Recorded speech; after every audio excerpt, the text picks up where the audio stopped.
Welcome to my podcast. I am so excited to be starting this. It's a little bit scary, especially sort of being just me, myself, and I. But I will have guests along the way, and I'm just, excited to get this going. So I thought it would be right to share a little bit about me first and sort of where this has come from, what I do, and why I am who I am, I guess, without sounding a little bit too much, and where my love for fitness began. And I have been dancing or have danced since I was teeny, since I was like 2, 3. I did little ballet classes, and it all kind of stemmed from there. But there's quite a bit in between that. So I did a little bit of gym training when I was at secondary school with some friends. We went after school, we walked from school, which was probably about 25, 30 minutes. And then obviously we walked back home again, the gym in between. Probably didn't get home for a good few hours. But obviously didn't really know what I was doing. But I always wanted to sort of feel quite sort of serious in what I was doing. Even back then, I've always been quite determined in pretty much everything I do. And I carry that with me. And so we went to the gym after school and I would learn more. I mean, my friends they'd always have a bit of a giggle and I'd always be that person just trying to sort of know what I was doing, even though I wouldn't have a clue. I wish that I had a PT at that age, at 16, but I wouldn't be where I am now with knowing what I know now. So yeah, that is the start of it all. And it's all a domino effect. So then I did dance at school. I did dance at GCSE. So it got quite serious. And I went to college. I danced professionally at college. And I didn't do too much gym at college, but it was very jam-packed with classes and performances. And I started out in pantos from year 7. So it was way before that. So I've danced all throughout. I did pantomimes and musicals in the summer. And I continued that during college. Then obviously when I went to uni, it was I had to try and balance everything and figure out what I was doing at college, from college to uni. So I did some cheer at uni. I did some pantomime work, which was awesome. And I love always being on that stage and performing in front of friends and family and sort of bigger audiences as my theatre group began to grow further to the standard that they are now, which is phenomenal. And then, so we're at uni and I took gym a little bit more seriously. We were in the studio at 8 a.m. most mornings, so I didn't have quite the uni experience that everyone else did, going out 3 times a week. And I sort of planned in a few more gym sessions. I decided to get a little bit more serious with my friends at the time, who I am still very, very close with now. And I just sort of cracked on. So I started my fitness page now. And when I look back, it was shocking. It was, oh my God, I don't even want to look back. I don't even know if the videos are still there, but way, way, way back when I started my fitness Instagram, which is now obviously my business and my existence on that page.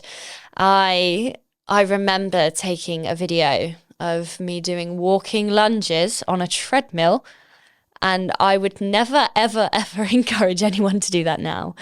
Just do them on the floor. Just do walking lunges, static lunges. The list is endless of the lunges that you could do. Don't do them on a treadmill is my first recommendation to you all. And I just started filming. I filmed myself. I was also going, so the gym that I went to at uni, I was also going to the Pure Gym linked back at home locally. So when I was home, I didn't go to uni that far away. even though my mum still thinks or still thought I was 5,000 miles away. I was only 25 minutes down the road. And so I had both gyms. And so whether I was at home or whether I was at uni, I went. I went 2 to 3 times a week. Sometimes that would be more. Wouldn't really sort of know. I didn't know what a gym split was. I just kind of thought, okay, upper, lower. Never really trained upper properly. Thought, never really needed to train chest, but actually it's the best. Chasing a chest pump is what I love now. And I connected more with the PTs of the gym at uni and at the gym sort of back at home, which I'm now still all very close with now. And without knowing sort of who they were, I wouldn't have the same inspiration that I do now. And I still carry that with me, and I still am in contact with them. I'm still regularly seeing some of them, and the people in that gym as well. They really elevated me to push, and I understood more. And even looking back now, I would use barbell pads when I would do squats. Ditch it. We don't use barbell pads when we squat, people. And I remember just filming so much and being excited by seeing a little baby bicep or, flexing my shoulders. Little did I know that was not how you flexed.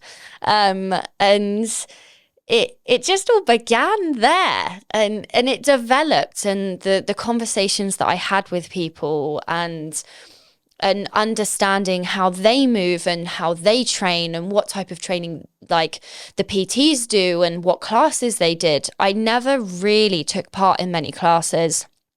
I love classes and I love teaching classes now, but they've never, I may have done a couple, but I've always loved just learning the equipment and learning how it feels. And I remember waking up one morning at uni and I could not walk, and I was thinking, I've not had that experience before, and I thought, oh my goodness me, this is what it feels like.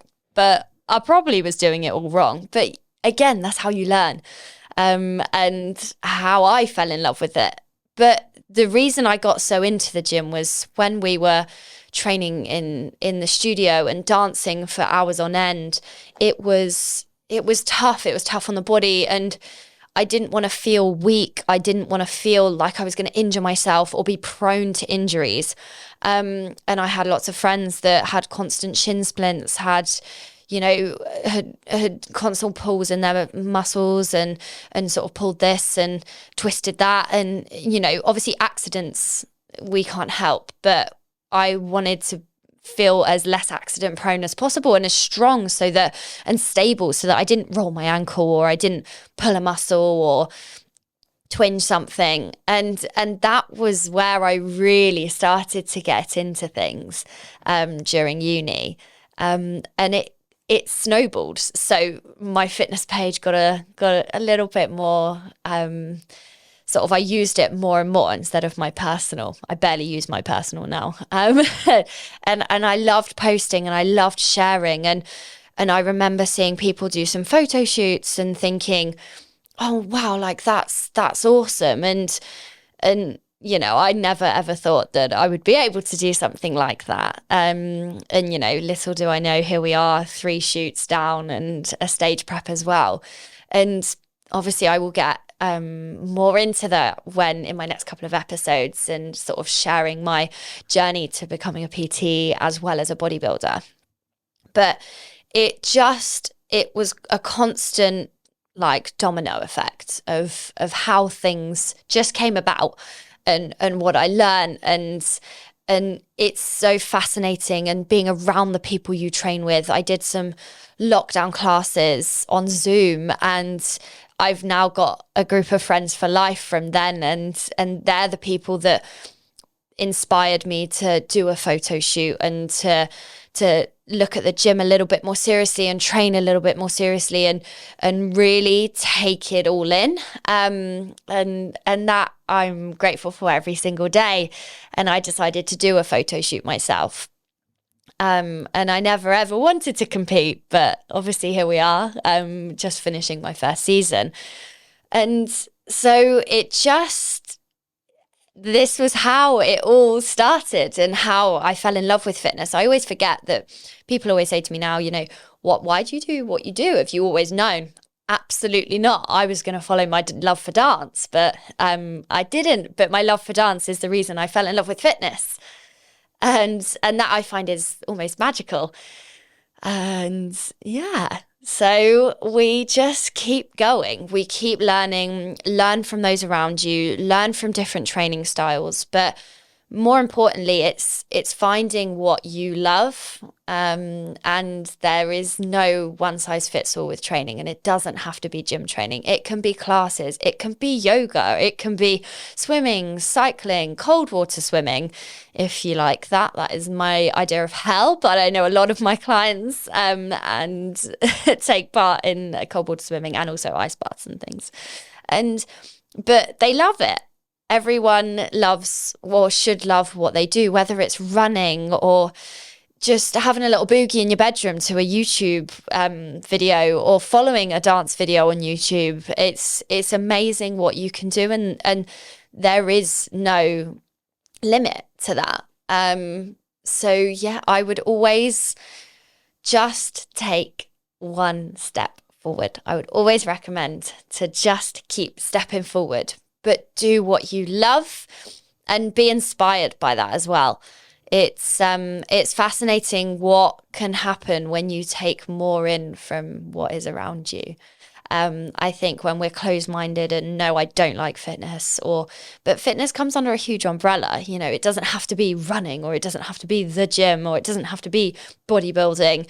It doesn't have to be, you know, there's calisthenics, there's so many, there's Pilates. And I know so many people who do different styles, but it's about doing what you enjoy. And that's how I sort of got to where I am today and loving the gym. And I wouldn't have it any other way now. Now, when someone introduces a new style or suggests a style of training to me, you know, I love what I love. You know, we stay in our safe space. So, you know, maybe I need to take a leaf out of my own book and get out of my comfort zone to try something new. But equally, I don't know that might lead me somewhere else.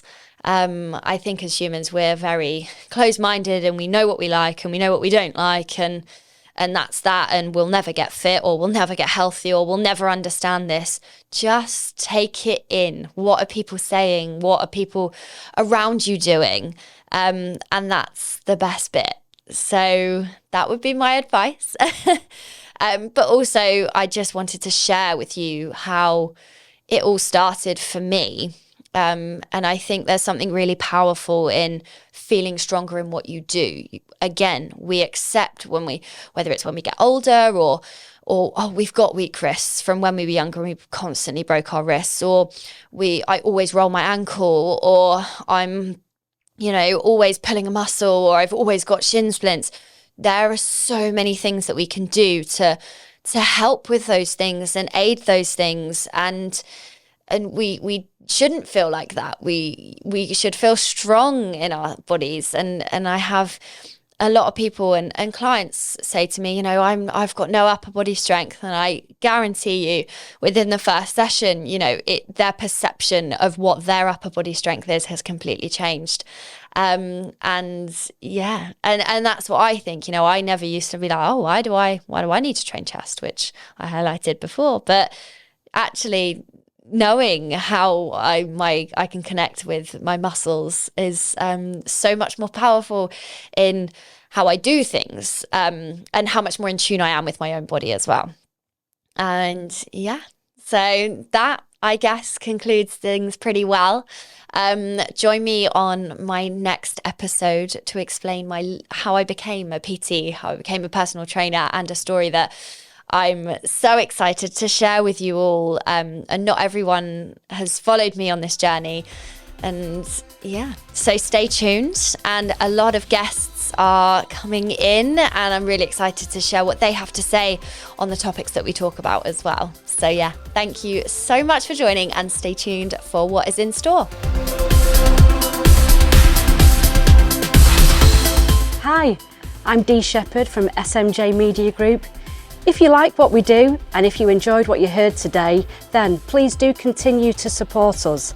Support us in our conversations, in our events, in our communication, and how we publish and how we promote all local businesses. So how do you do that? Well, you can buy me a coffee. Where? buymeacoffee.com/SMJ Media Group.